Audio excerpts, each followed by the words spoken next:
Hmm. So, hello, hello. Can anybody hear me from here?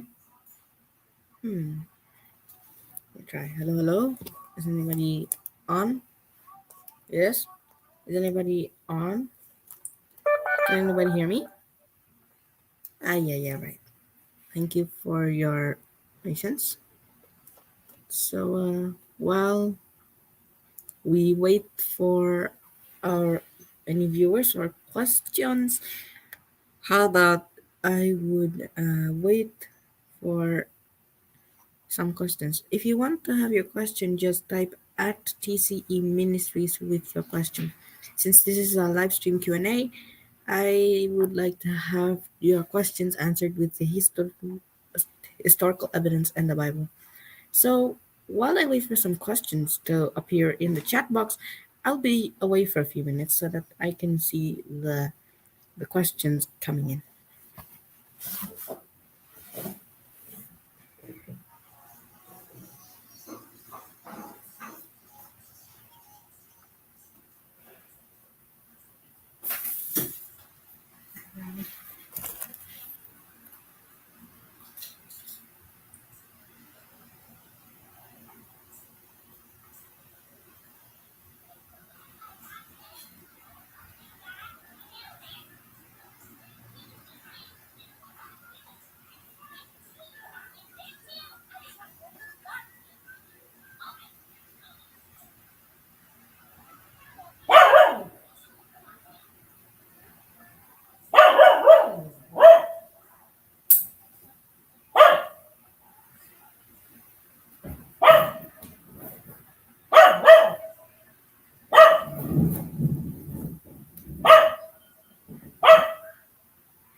It seems there are no questions yet, though. And while I wait for the questions to come in, let me have a video for you. And I once, I want to share with you a video which I think you'd like to watch. It's from a friend of mine who, or should I say, some friends of mine who had almost got her death with suicide. It's from Little Light Studios, and I think you'd like to watch it because it is always love. We're speaking about uh, the bad effects of suicide, no? So how about I'll be sharing my screen first before. Let's see here. Share. Let's see. Share screen. Now, if you would know, there is a woman from America named Chesley Christ had died due to suicide. And if you are thinking, if you have any more questions, including the bad effects of suicide, you can comment them down below in the chat box because this is going to be for your benefit. Let me just maximize the volume a bit. Today on LED Live, we'll be discussing a sensitive topic that may be triggering for some. Viewer discretion is advised. At the top in the bio of Chesley's Instagram, she says God first. And so that leads me to assume that she may have been a Christian. Where was God when she was on top of that building? Find out on this episode of LED Live. So we see that Chesley Christ was actually committing suicide at the top of her New York apartment. On January 30th, Chesley Christ died after falling from her New York City apartment. My God. It's reported really that suicide, she took her own life. We wanted to come on our platform today to share our deepest condolences to her family and the families of those who have lost loved ones this way. Chesley actually made history as the oldest woman to be crowned Miss USA in 2019. She was also a licensed attorney and served as a correspondent for Extra, receiving 2 Daytime Emmy Awards nominations. Hey Extra, it's me, Chesley Christ, Miss USA. Welcome to Atlanta and the Miss Universe pageant. Now, looking at her life accomplishments, it's evident how functional and successful someone can be while still being severely depressed. It's often a silent killer and a shock to the people around them. Before the virus, self-deletion was the 10th leading cause of death in the United States. Yes. But for ages 10 to Kendi 34, has already been my second friend from the leading Light cause of Studios. death. So There's a rapid watch increase this. This in is going to be the helplessness benefit that of your has own nothing life to do and with for how the soul. beautiful or accomplished or even how loved someone is. That's completely Life good. gets dark, and it's gotten increasingly difficult to cope. In the context of self-deletion, That's the completely people good. who cared about this person, they may feel this emotion of intense guilt, whether it is what they could have done or maybe something they should not have done. Speaking about guilt, is guilt a beneficial emotion trying to Guilt, eh? cope with That this would be a lot grief, more than just or like is it actually brothers a and sisters. harmful emotion? I think it can be a little bit of both, but I think it's more. I mean, you can what if all day long. I had a daughter that passed away. She was special needs. She stopped breathing in her sleep, and we were what ifing about everything. What if we use the CPAP machine that actually causes her to vomit and could have choked on her vomit and could have died a lot sooner? It's like there's all kinds of things that you can toss around in your mind, and I don't think it's beneficial. I think it'll eat you alive, but at the same time, it depends on what the guilt is about. I mean, because you learn from experiences as well. And if there was, maybe there was a situation where somebody died and there was something you could have done, and I think that guilt is there to help you learn from that and grow from that. Guilt, I think, is part of the coping mechanism, and it can be good for a period of time, but it can also lead to depression. It can lead to major problems inside of marriage, inside of other relationships, particularly when it becomes a angry, hateful, because those are all parts of the coping mechanism. But we shouldn't be sad, or we shouldn't be angry at ourselves for being guilty. We should always be. It's just part of the process of grieving. I think guilt can help people identify different things in terms of like what could or should not have been done, and that can help going forward, how they interact with people going forward. But to kind of hold yourself in the past, something you can't Well, change, that's a that good may be the issue. And the discussion here. devil loves looking for any little instance to pervade our thoughts, to just drive us insane. And that's something that can definitely happen if someone stays in the past instead of seeing how they can better themselves for the future. Yeah, but it's not something, I agree, that should be either suppressed or you should feel bad for having a certain emotion, because at the end of the day, we are humans and we feel. And so, but depending on how long we feel that thing, that's when it can get dangerous. Multiple popular artists have actually come out and expressed the depression that they've experienced in their own lives. One of them being Justin Bieber. I think that there was times when I was really, really suicidal, like really like, man, is this pain ever going to go away? It was consistent. The pain was so consistent. I was just suffering.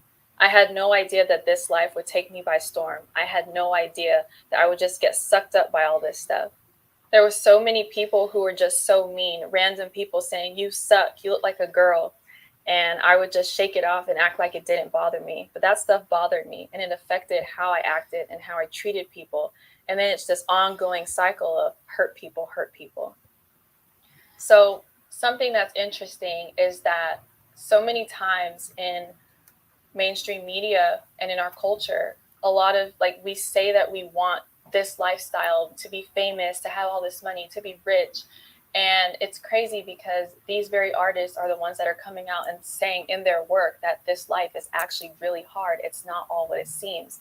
And they even put it in their work. He has a popular song that came out recently. It's called Lonely by, and he was the co-writer of it. And so I'll just read to you some of the, like a few of the stanzas from the lyrics and just let me know what you guys think. But he says, everybody knows my name now, but something about it feels strange. Like looking in a mirror, trying to steady yourself and seeing somebody else. And everything is not the same now. It feels like all our lives have changed. Maybe when I'm older, it'll all come down, but it's killing me now. What if you had it all, but nobody to call? Maybe then you'd know me, because I had everything, but no one's listening. And that's just lonely. I'm so lonely. Yeah, the All the loneliness call and just depression to leave can right now, man. overtake you What's by up, storm. dude? I don't care about your money or nothing, man. Let's just kick it. Yeah. There were so many people that came out, so many stars, comedians that came out, people that are supposed to be happy and funny. They would come out and they would say, the struggle is real. Right after Robin Williams committed suicide. I forget the exact names of who these people are, but they all said, look, we struggle with this. It's not all happiness. And I gotta wonder if some of it's spiritual warfare. Because if you're dealing with some of these things, sometimes it comes back to haunt you. But it goes to show you that money, fame, doesn't bring happiness. Right. And it reminds me of the Bible verse that actually in Proverbs 13:7, it says, a pretentious, showy life is an empty life. A plain and simple life is a full life. Oh, I never even heard that before. Yeah. That's great. That is exactly what it reminded me of. And it's crazy because sometimes, like we know it's hard to come forward about these issues, but then they're in songs that we're singing and that are top hits and that have really nice beats in the background that sometimes distract you from the lyrics. Right. But it's like, these are real, like they're telling you their story. Like, I am depressed, I am sad, I am alone, even though it looks like I have millions of people ordering tickets to my show, it's not what it seems. Another artist that has come out about this is Billie Eilish. Billie's experience shows that no matter how good someone's life seems like it should be from the outside, mental health factors can still surface. That's why people who experience anxiety and depression get frustrated when people say things like, what do you have to be sad about? Or, but you're doing so well in this part of your life. Why just not focus on that? Those questions aren't helpful because mental health doesn't always depend on career success or an exciting advancement in your personal life. Someone can still experience a dark time while it seems good things are happening to them. She also has another song. It's called Listen Before I Go. And it says, take me to the rooftop. I want to see the world when I stop breathing. Turning blue. Tell me love is endless. Don't be pretentious. Leave me like you do. If you need me, want to see me, better hurry, because I'm leaving soon. Sorry, can't save me now. Sorry, I don't know how. Sorry, there's no way out but down. Call my friends and tell them that I love them and I'll miss them, but I'm not sorry. Call my friends and tell them that I love them and I'll miss them. Sorry. What are we gonna do about Yeah, this? where's the Right, resolution? Where's the Yeah, hope? really You know? suicidal Right, thing. yeah. And it could be written from her own personal experience. I know some artists do draw from other people's experience, but nonetheless, it's an issue, and it's a song that a lot of people related to. And the sad part is, what if this is the last song you hear, and it's like, yeah, I'm gonna do it, because she's not saying there's any hope. She's like, I'm done.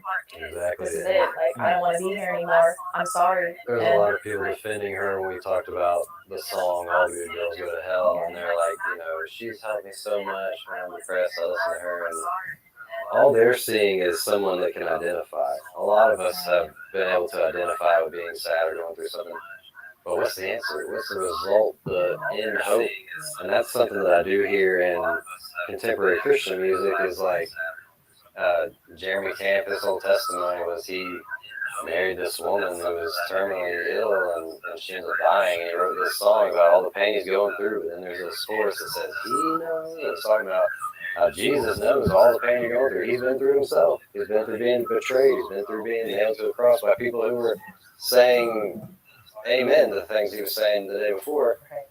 And so, yeah, the hope is he knows. He's right there with you through all the pain. He's walked the suffering, you know. I think it's a good point that there is oftentimes when I was going through a low part of my life, I'd listen to some of the sad music and I'd go, well, it helps me. It doesn't help you unless you have that hope. Right. I mean, you gotta, I mean, even that one song, when he says, he knows. How many songs like this one have none of that said in the song? Right. And how is that helping get rid of that out of your life? Right. It's not. Yeah. When you listen, one thing I'm noticing is when anybody tells us anything, pictures come into our minds, even if we don't realize it. And it's the same thing. Like, if I'm going to be listening to this song, if I'm laying in bed, I'm imagining myself on a rooftop. Like she says, I'm literally watching the whole story play out up into when I jump, when I say sorry, you know? And it's like, what is that? It's like putting ideas in your head. You know, you're sad, and it's like, that's the only way out.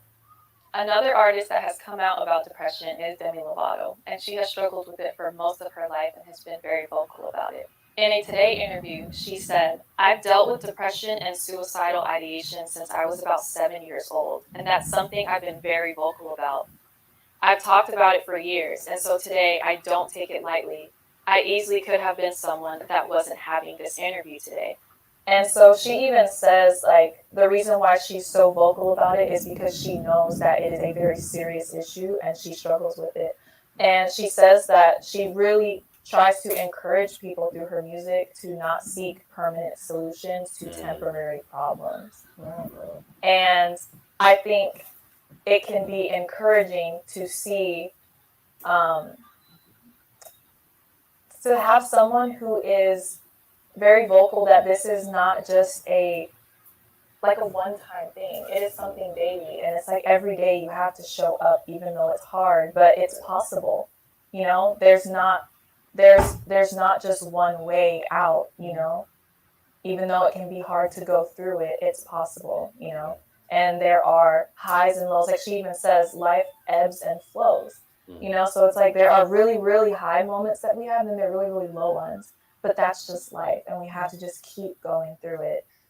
Do you think God works? I don't want to give Satan too much credit, but do you think God works harder on some people than others? Because does Satan work harder on some people than others? You know where I'm going with this? Yeah. If you are a popular person that has major influence, Would, if you were Satan, if you were the devil, who would you go after? The person that was in the middle of the country somewhere, or someone that was in the middle of becoming an influence of everyone else? Right. And so, when I see people that put this stuff out and they have major influence on others, I wonder, what are they saying? What are they saying in there? What could be going on that maybe God's using them, but maybe, I mean, we are struggling against not flesh and blood, but powers and principalities of darkness, right? Who knows? So I don't know. That's my thoughts when that comes around. Yeah. So a few years ago, when I was in high school, I experienced severe depression, and I also was having suicidal thoughts. And I was just in a very dark place. I felt very alone. I didn't really have many friends. I was being bullied, and I just remember just being so depressed sometimes that I didn't even have like just the energy to talk. And I was so, I guess I felt so fragile. Like you could ask me, how are you doing? And I would just start crying. And it was just a very sensitive time in my life. And I remember just spending most of my days in my room crying. When I got back from school, I wasn't eating. And I remember just going to bed every single night and begging God to take my life. And every time I woke up the next morning, I was so defeated. I was so mad at him. I was saying, like, God, why would you wake me up? Like, why do I have to go through this all over again? And I went through that for months. And when God finally did step in, I really felt his presence in a way that I didn't even know I could. And I felt like he personally saw me and just came down to comfort me. And I remember I was going to school one morning and I was waiting for the bus. And when I got on the bus, there was this girl who she came into the semester in a really weird time. No one should be coming to school at this point. Like, we've passed midterms. It's just not a good time to transfer to a new school at this point. And I remember I got on the bus and she smiled at me. And I had felt invisible for so long. I remember thinking, like, what is wrong with this girl? Like, why is she looking at me like that? And over time, she ended up coming to sit with me and talk with me and wanted to be my friend. And I remember just her being there for me, encouraging me. There was even one time where I didn't have anyone to sit with at lunch, so I would sometimes sit in the library. But I remember that she left her class one time to come sit with me at lunch in the cafeteria. And that was a way that I just always remembered God's love and him. It just felt like it was an angel that showed up for me, and he was somewhere in heaven saying, Brittany's having a really hard time, and I need one of you guys to go down there and be with her. And I never forgot that experience, and she really helped me heal through so much. And I saw so much of God through her, and from that experience I became a Christian. I saw a glimpse of how good God really is, and it changed my life completely. While I was going through that difficult time in my life, I really, really held on to one specific Bible verse, which it's found in Psalms 34:18, and it says, "The Lord is close to the brokenhearted and saves those who are crushed in spirit." And I held on to that verse every single day since I discovered it, because it really reminded me that God does not expect us to be happy all the time. He knows that life on earth is going to be hard. Jesus' life on earth was hard, but yet he's saying that he totally understands and he sees and he is there for us and with us when we're in times that are dark and where it feels like he's not there and that he really is. You know, Jesus had something to say about this very thing in Luke chapter 21. Now, the context of that chapter is foreshadowing the destruction of Jerusalem in 70 AD, but we can apply the same principles today. In Luke chapter 21, we find Jesus in the treasury of the temple speaking of the hardships to come. And the things that he lists out would make anyone question the value of life. But then he says, in the midst of all of that, look up, help is on the way. And just as Jesus provided a place of refuge for believers back then, he's doing the same today. Unpopular opinion, right? This is interesting. Christians are unhelpfully obsessed with escapism. What is escapism? It's the tendency to seek distraction and relief from unpleasant realities, especially by seeking entertainment or engaging in fantasy. Yeah. Do you guys agree or disagree? Oh, I agree that people do that, and it's a sad thing because I think Jesus is supposed to be our escape. Lay your burdens upon him. I mean, he promised that we'd have tribulation, people are going to hate us, all these things, and maybe it's just a lot easier these days to have, pull out your phone, whereas a couple hundred years ago, you didn't have so much media saturation. It wasn't like you just go to the store and get a beer or whatever. You probably had to make it yourself. Everything's just so easily accessible now that it's like, I'm hurting, I want to escape this pain. God, you're kind of my last resort because this is easier right now. And I think we do that a lot. I notice that we try to do things in our own power until it basically chews us up and spits us out. And then we're like, okay, God, you're my last resort. Yeah. And he's like, man, I'm supposed to be your first resort. It's a very sad state. Verse comes to mind. The Bible talks about God providing an escape. That's in 1 Corinthians chapter 10, I believe verse 13. But I think that text is kind of misused sometimes because God providing an escape or us escaping doesn't mean that we don't deal with the problem. And a story that comes to mind, you guys remember when Jesus first proclaimed himself as the Son of God? He was in the synagogue. And the Jewish leaders didn't like that very much. And they kind of ambush him in a way, trying to push him off the cliff. And then what's the word? Is it teleports or translates someplace else? It's in the Bible. Yeah, when they're about to throw him off the cliff. Right. Yeah. And he goes somewhere else. But he didn't stop his ministry because of that. He didn't run away from the Jews because of that. He faced his problem head on. But in that instant of danger, God provided him a way of escape. And I think that's a more accurate, that's putting it back in its context and a more accurate interpretation where God protects his people in various different ways as well. We can't put our own ideas on how God decides to protect his people, but we should face the problem, face the temptation, and get to the root of it. And not look for, entertainment or engage in fantasy to distract from unpleasant realities, because we're living in an unpleasant reality, and it's something we have to deal with.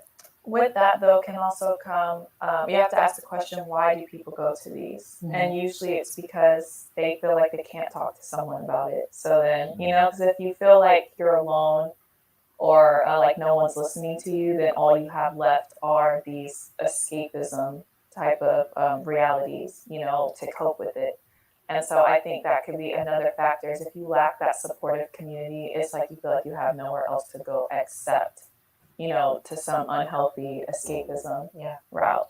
If you don't have that community, I think that's one of the biggest challenges we have today. We have a difficulty that's going around in our realm, a type of ouchie that's happening, and it's causing everyone to seclude themselves from everyone, right? And when that happens, it causes us to communicate less. We don't go to our neighbor and look over the fence and say, hey, how are you doing? Even though you might be of a different denomination, might be of a different church, might be of a different political persuasion. We need that. We need that communication, that face-to-face-ism, so that we can be better rounded people and communicate better with people. Yeah, the Bible says, forsake not the assembly, because it's easy when you're isolated. I've heard this analogy, like if you have a fireplace full of coals burning, it's raging, it's flaming, but then you pull one coal out and it's burning, and you set it on the ground and it just goes out, fizzles out. But then you put it right back in that, that community again, and it flames right back up. The weak will just drain you. You'll get faced with all kinds of tribulations. And then that weekly, at least once a week time when you gather together and you're around other believers, you can lift each other up, pray for each other. Hey, how you guys doing? Instead of putting on a fake smile and saying, oh, everything's great. We should be more open and transparent and say, actually, I really appreciate it if you pray with me about this that's going on in my life right now. I think too often we think, no, I'm supposed to be happy here. I got to put on this good front, even though we were just arguing in the parking lot, or I'm dealing with this thing. I can't let people know at church that I drink or whatever. I'm struggling with this thing, pornography or whatever. These are like embarrassing, shameful things. But that's the place you need to be transparent about. Those are the people who are connected to God and who, that's part of their ministry as brothers and sisters in Christ to pray you through that. But oftentimes, either that person, this is the problem with the church, either those people don't really care to know how you're doing and you start unloading on me like, oh, well, everyone's really trying to walk out of here, or you're not going to be transparent and I'm not going to know the problem anyway. Right. I think there's a lot of value in checking up on people. Yeah, that is something that I feel like we don't do enough anymore. And, we just get so caught up in our own lives. We're busy, especially as you start getting into an adult.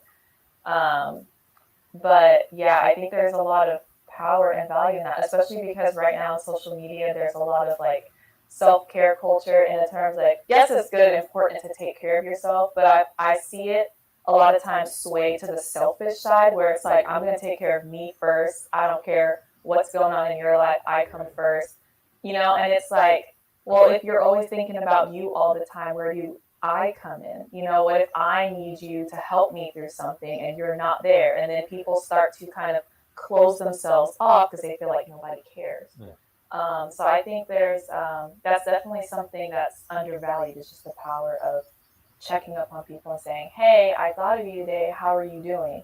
And actually waiting to hear the answer, or actually creating that space where if they say, I'm really struggling, then it wasn't like you're just going to pass it by, but you're just actually going to sit down and hear what they have to say. I completely agree. And a lot of stuff happened to me in the past couple months, like a lot of painful things. And it could be overwhelming when I open up my messenger and there's like all these people, and I know every one of them are just saying, I'm sorry, I'm praying for you and stuff. But don't give up, because there is a tendency to kind of seclude yourself from people. Like, I just need to deal with this, or that person is seeking someone who's been there. I know for me, it was like, I got to a point where I was like, I don't want to hear you're sorry and you're praying for me. I need to talk to somebody who's been there, who's on the other side of this thing and can tell me. And for a while, those were the only people I would talk to. But now I'm going through those messages and I'm like, wow, thank you for checking up on me. But use different forms too. Like, don't just use Messenger, because it could be flooded. Yeah. Call or text, make it even more personal. The next step, because I haven't even been to my home church yet, because it's like, I just don't want 100 people saying, how are things going? And have to say the same thing to each person. But individuals from church have called me, and I've had great conversations with them. And I'm thankful that they called me, because it's just one-on-one. I don't have to be surrounded by a bunch of people. So, yeah, I agree, and use different forms. Yeah. And just think about the ideas that float in people's minds when people want to take their own lives. It's something that is not easy. Right. Like, people often think, they associate it with someone going to hell, or that being super selfish. And it's like, if people already have those ideas in their minds, how can you say, hey, I'm so depressed that I don't want to be here anymore? If someone says, why, especially in her case, just think about someone saying, why, you're so beautiful and you have all this and this and that, and you have things that everybody like prays for, you're living like the dream. But it's like, you can't look at what the person is producing in their life. You have to look at the person. That's right. So there's a couple things here. I want to go back to what you were saying about your church family and how they've been reaching out to you. The church is made up of people, right? And throughout my life, I've seen people try their best in very different ways. And sometimes it's not even that the church isn't trying, it's that it's not being received well. And I don't know why, whether it's people expect the church to fail or whatever the case. Growing up, we had youth events on Saturday afternoons, and there would be a plethora of different topics, but the youth wouldn't show up, or the parents wouldn't bring the youth to the church on Saturday afternoon to engage in these conversations. It's not that it wasn't happening. It was that the reception wasn't. I mean, there wasn't good reception towards it. But on the other side, like a positive is, yes, when the church is made up of people and people are doing what they need to do, such as picking up the phone and calling, maybe in the case where someone doesn't really want human interaction, people just go and leave food on their doorstep. Yeah. And a note.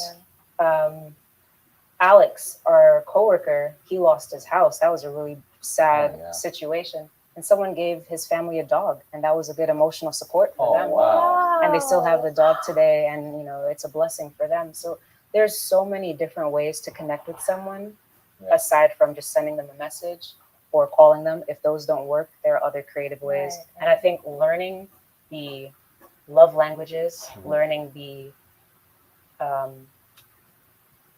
characteristics or the personalities of the people within the church will help us relate more to those people when they're really in their time of need.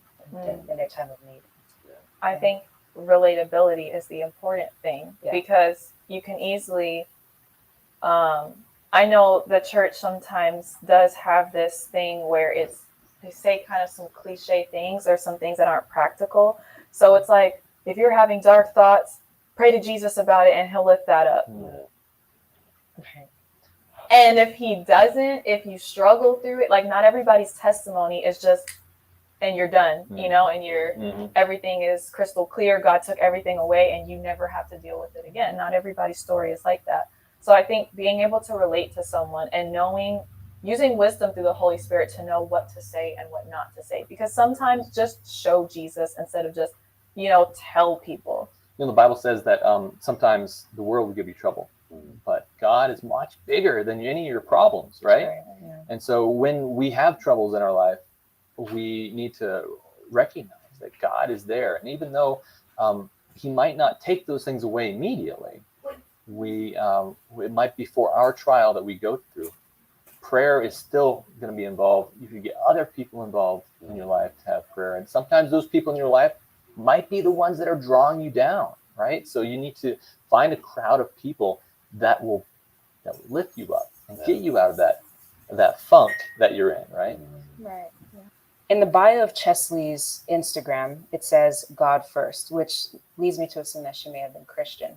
Where was God when she was on top of that building? Where was God when she may have been in a dark space in the years prior building up to that? People who deal with these very intense emotions, leading them to self-harm with the intention of taking their life. Where is God? God's definitely right there with her. I mean, she might have felt disconnected for many different reasons. I mean, yeah, it's hard to know what she was really dealing with to drive her to that point, but I think that God works mostly through his people. He wants us to have his character, and so it really makes me question, where was everybody else? Where was God's people to talk to her and really make her feel valued? And like some of the stuff you were talking about, people reaching out and stuff, there's two different ways to do it. I think sometimes you just need to be there, just let them talk. I mean, you might feel unequipped or whatever, but just let them talk, man. Sometimes it just helps to have somebody there. And then if the person doesn't want to talk, then that's when you can have a chance to let them know how much they're valued, find positive things about them. Like, I can't imagine life without you in it. Like, you made my life so happy. Like, remember that time when you did this for me? Like, you don't have no idea how much that, impacted my life. Bring to remembrance how much value their existence is, And I think that's a huge way that God works, is through his people. Right. Even Jesus went through suicide. I mean, if you read in the Bible, it says, cast yourself down and throw yourself on the rocks, because the Bible says you will not hurt your feet on a stone, right? I'm paraphrasing. But even God thought, you know what? Yeah, if I throw myself down here, is that true? Absolutely not. Satan was misquoting the Bible. I'm sure that he uses every single type of way to get people to take their own life. Yeah. And from personal experience too, this was not a one-time situation. She could have been thinking this for maybe a year, maybe 2 years. And I do believe that God was present, because I know for me, I mean, every single day is a battle at this point. So she said yes to all the days prior to this. I'm going to stay. I'm going to choose to be here. But it just so happened on this day, whatever could have happened, it just really set her off. You know, I don't think that means that Jesus wasn't there. I believe that he was, but maybe, I don't know, sometimes like if you've just been dealing with something for so long, it really just gets so over, like you're tired, you're really worn out, and God does respect our choices, and he understands where each of us are. I think what we would like for Jesus to do in these situations is to literally show himself and to stop being invisible, you know, to stop speaking in a small, still voice when we're that deep in what feels like hell. But yeah, it's just, I don't know. That's a really tough question. Yeah, it really is tough. And in a way, I like that there isn't just one answer, because God is such a personal being. He shows up to each person the way that they will recognize him if they allow themselves to. Right. Yeah. There's a question a lot of Christians and others have: will people who took their life be in heaven? That's a tough question too, because I mean, we look at the Bible as I don't know too many suicides, or I don't know too many incidences where somebody took their own life in the Bible. I'm thinking of Saul after he went to the witch of Endor, threw himself on the sword, but I don't think he really had. Yeah, Judas. Yeah. Saul was already walking away from God. Judas betrayed God, and it says that Satan even entered into him. I mean, he's a no-go. But people like Samson, you know, it seemed like near the end there, he kind of had a redemption type thing, and he kamikaze had pulled down the towers, or pulled down the pillars, and the whole buildings fell on everybody. Yeah. Including him. Yeah. But he's even mentioned as some of God's mighty men, even later on. And so people have a big debate. This is actually a big theological debate about Samson, because you're absolutely right. He killed himself.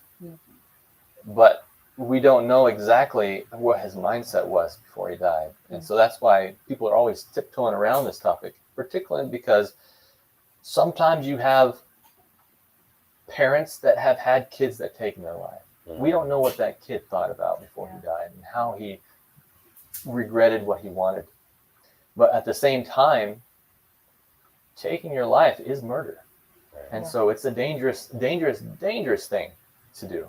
And God winks at our sins committed in ignorance. It talks about in Acts. And I'm thinking, what if somebody they're just so done with this world, and they're like, Lord, and they really have a relationship with God, and they're just like, I can't take this anymore. I'd rather just be with you right now and just do it. And if that's their mindset, and they really don't know what they're doing, and they're just so done, I mean, there's got to be grace for that, you know? Is it that you think it kind of boils down to intention? Because when you think of Saul and Judas, they were doing escapism. They're like, oh, I can't handle this. Right. And they did what they did, versus Samson, or maybe a parent who sees a car coming and just goes and does something, and they end up dying, but their child lives. Well, I definitely think self-sacrifice is much different. I mean, Jesus said, no one takes my life except I lay it down. And he says that, you know, a true friend is someone who lays down his life for his friends, or true love is someone who lays down his own life. But he's not doing it to himself. I mean, he knows what's coming. It's self-sacrifice. And that's the deepest love you could have. I mean, if you do that for your child or something, like, you're going to be rewarded for that, because you gave up yourself over someone else. So that may be two completely different things. But I remember Scotty, he watched a documentary about people who jumped off the Golden Gate Bridge but survived. So, you know, they lived to tell. What did it feel like? Like when you were standing there, what were you going through? And then when you jumped, and then on the way down, and then the whole experience. A lot of them said, as soon as they stepped off the bridge, the second, wow, immediately regret, or what am I doing? Oh, God, save me, or I'm sorry. And there's 2 points to that. One, God hears even in that moment. And going back to what you were saying, we don't know what the person was thinking or struggling through what happened right before their life ended, God says, "Come unto me, all you are weary. I will give you rest. I will be there. Your sins are forgiven." And, I'm not anyone to say, but going off the Bible, they would be in heaven, right? They would be saved. But also, just someone experiencing that, it's almost as if Satan is there torturing and torturing, and then finally when the person jumps off, he's like, "Okay, mission accomplished," and he takes a step back. And in that moment of clarity, they're finally like, "Lord, save me." And he does, isn't that amazing? Yeah. And that brings validation to the point that God is always there. He's just standing right there by you, waiting for you to open the door of your heart, and he will come in. That's like the thief on the cross type scenario, like in that last moment. And Christ said, "You'll be with me." So, it's not something that we recommend waiting till you're on your deathbed and give your heart to God, but he is there even in the final moments. And think about the time, the flesh is weak, and think about the times that somebody just pushes your buttons enough that you snap, and you immediately regret the way you yelled at your child or whatever because they just pushed your buttons enough. That same thing could be the scenario when you're on that bridge and you're like, "I'm done." And you make that decision out of a knee-jerk reaction, but immediately regret it. Yeah, I understand exactly what you're saying. What's interesting is in the Bible, Moses, who led Israel for a number of years, struggled with hate. He struggled with being angry with people the whole time, right? He killed that Egyptian. He was upset. There was something else he was upset. Struck the rock. Yeah, and in the end, he struck the rock and said, "Look, what Israel, what we have to bring to you." And God said, "All I want you to do is speak to the rock." And he struck it, and because he was absolutely upset with him. Well, he disobeyed God, and God said, the Bible says, God and Satan struggled over his salvation. Yeah. Because at one, the last thing he did, he wasn't supposed to do that, so he wasn't supposed to see the promised land. The promised land is a type of our salvation. Yeah. And so God said, "Look, you can't see this promised land, but throughout your entire life you have followed me. And for that reason you will see heaven." And he took him. He took his body. Struggled with Satan over it, but he took his body, saying, "No, this is my soul." So I love this quote. There's a quote that I can't recite word for word, but it's a commentary that says, "Our salvation doesn't come down to just one event. It doesn't come down to just a single thing that we do, but it's a culmination of a life, living our life either according to God or according to Satan." And we have to be on that. It's basically an addiction. Are we addicted to God, or are we addicted to something in this life that is not of God? That's hopeful. To think about that you're not going to be. Your whole relationship with God is not going to end over this one little thing. Really, this whole once saved, always saved debate or whatever. It's not based on like, well, where's the line so I can toe it the whole time. It's I'm in love with Jesus and I don't want to do anything that hurts him. But if you start willfully going against his commands and his word and what you know is right, then you're choosing to walk away from that relationship. Just because you walked down the aisle and said I do doesn't mean that you're in a loving relationship if that day you go move off with some other woman and live with her. It's not an act. It's not a one-time event. Like I said, that little prayer, and now I'm kingdom bound. No, it's a relationship. And I think everyone agrees that salvation is relationship, not religion, not legalism, not works-based. But when you'll know them by their fruits. Like if your fruit is I'm willfully disobeying constantly, then you're not in a relationship with Jesus. Yeah, and I think it's important to remember too that God is doing everything he can to make sure that we get to heaven. Like when I look at in the Old Testament how they had to do all these rituals, to then Jesus coming and dying, and it's like we know, like he told the woman at the well, you no longer have to go to like these holy cities to pray. You can literally just come to me in spirit and in truth. Like you don't have to do all these big travels, and it's like he really does try to make it easier on us to choose him, but it does ultimately come down to our our decisions. But it's comforting to know that there are parts of people's lives that God sees that we've never seen, you know, and he takes those into account, you know. But it's like, that is comforting that just one act does not determine, you know, a whole person's life. We've been really practical on what people in the church can do if they see someone who's struggling. But what about ourselves? You know, the Christian life ain't easy. What can we do? What can someone do? Someone who may be watching, what can they do to keep from being overwhelmed? To them, that might lead to something bad. Yeah. Find a community. Yes. Yeah, reach out, man. You can reach out to us. I mean, we're here. I've talked to people on the phone for hours. I mean, ministry doesn't stop when we turn the cameras off or when we clock out. You know, it's like I drive home and I'm talking to somebody. You know.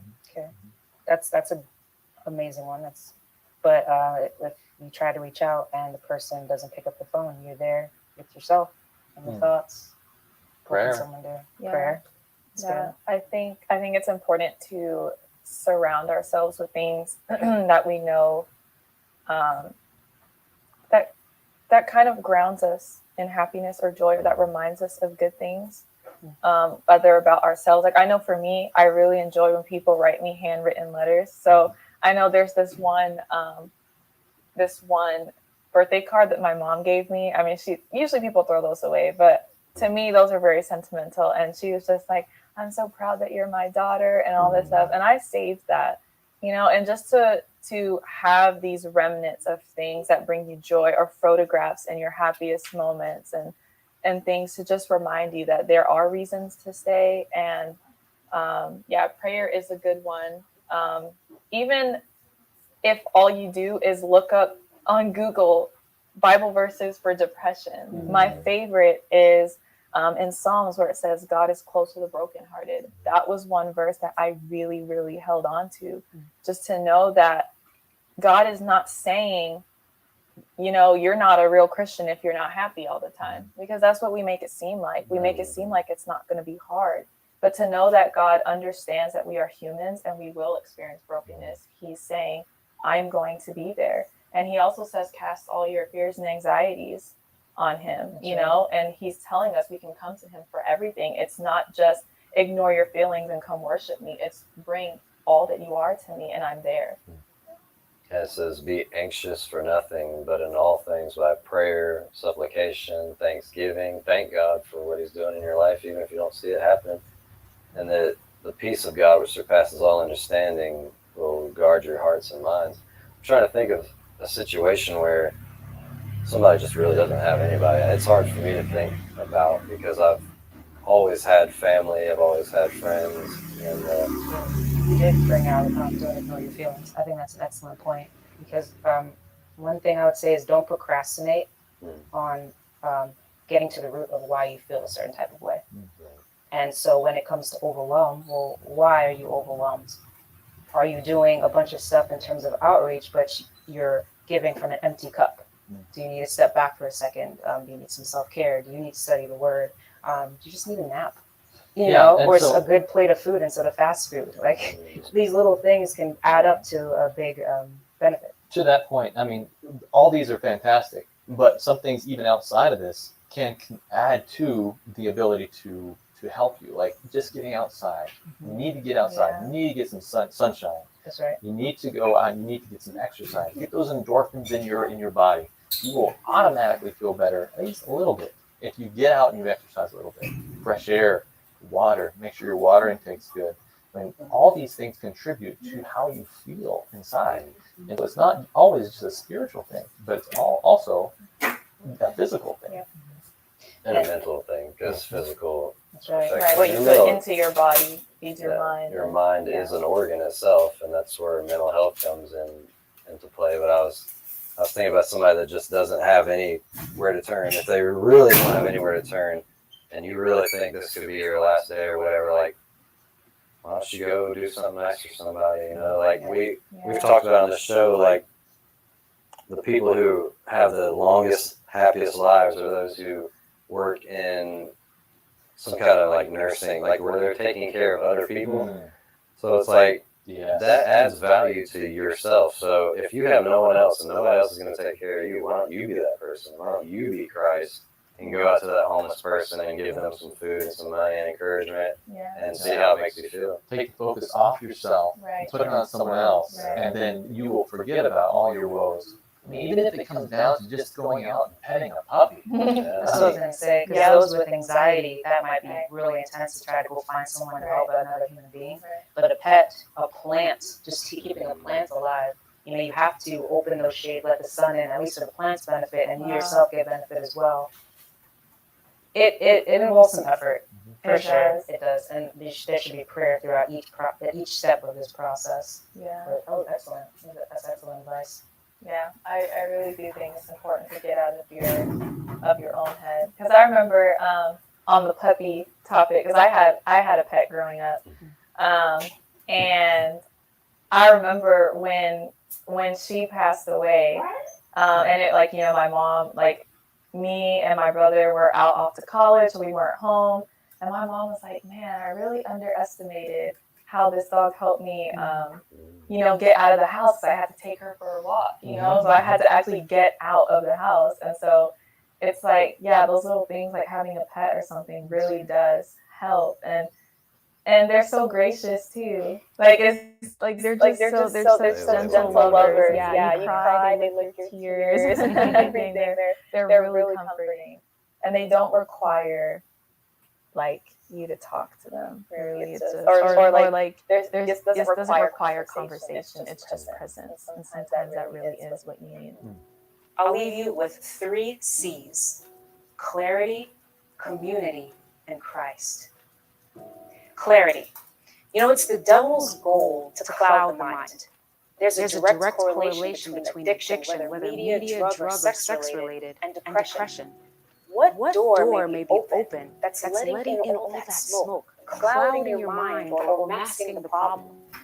Our thoughts wield greater control over our mood than our circumstances.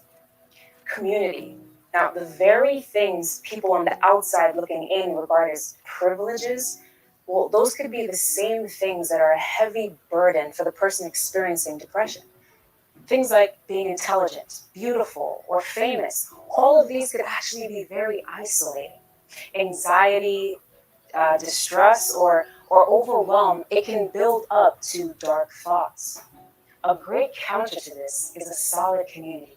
Support, accountability, relatability, and love, and most importantly, the opportunity to serve. All of these things can be found in community. Christ. Thomas, in despair, he asked Jesus, Lord, we don't know where you're going, so how can we know the way? And I love Jesus' answer. He simply says, I am the way, I am the truth, I am the life. Remember, look up, help is on the way. Hey guys, thanks for joining us today. If you are someone who has been struggling with this, feel free to check out the resources in the description below. And also make sure that you check us out on Facebook, Instagram, and Twitter. And if you feel impressed, feel free to support us on Patreon. See you next week.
right?